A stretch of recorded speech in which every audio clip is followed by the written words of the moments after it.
la pratique de sous le collage, il y a le feuilletage de magazines. Donc, il faut avoir des magazines, il faut trouver des magazines, peu importe, des magazines dans lesquels il y a des photos qui ont à peu près cette hauteur, ça fait 12-13 cm, et on part avec une question.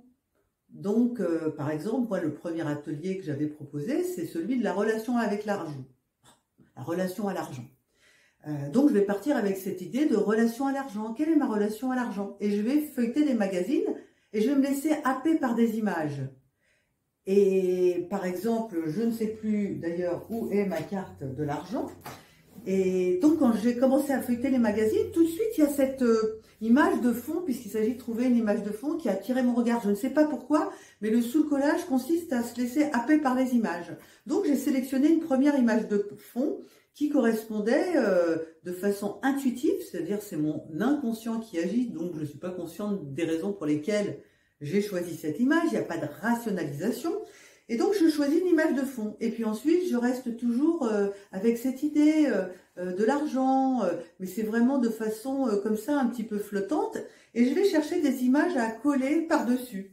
Et donc, j'ai été attirée par cette image de l'œil et par cette image de la libellule. Alors forcément, discours un peu interne, je me suis dit, oulala, la libellule, elle va pas faire du miel, etc. Mais peu importe, j'ai choisi cette libellule et puis cet œil. Et je les ai collés et je me suis dit, ben voilà, ça c'est ma carte qui représente ma relation à l'argent. Et à partir de là, je vais essayer, à partir des images, d'explorer ma relation à l'argent. Alors peut-être que je vais aller chercher dans le dictionnaire des symboles qu'est-ce que représente la libellule. Et là, justement, je vais me rendre compte qu'effectivement, ça parle de fluidité. Donc peut-être que ma relation à l'argent, c'est d'être fluide, de veiller à ce que ce soit toujours fluide. Mais j'ai un œil aussi, alors je vais m'interroger sur, tiens, mais qu'est-ce que ça peut être cet œil? Est-ce que ça veut dire que je suis quand même très vigilante, etc., etc.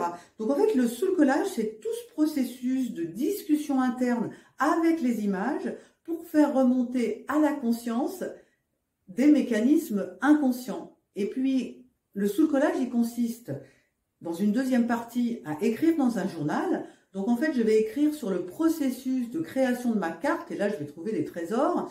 Et puis, ensuite, il y a une autre partie qui va être, quand on est en groupe, la prise de parole à partir de la phrase qui dit « Je suis celle qui ».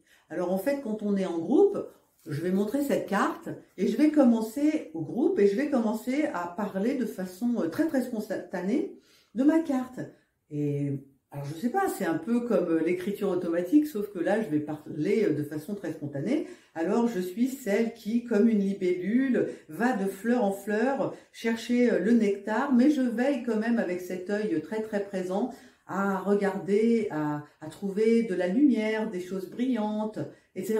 Donc, en fait, je ne vais pas du tout chercher à être cohérente. Je vais peut-être dire des choses totalement incohérentes.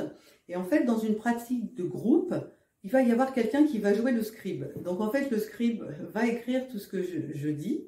En tout cas, il va prendre des notes.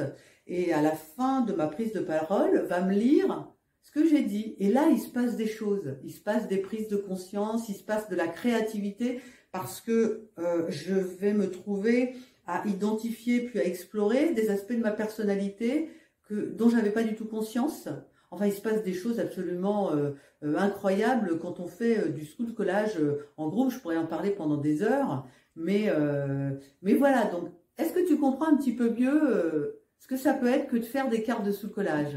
Ah oui, là c'est vraiment clair, c'est très très intéressant et l'explication est vraiment chouette. Merci Nathalie.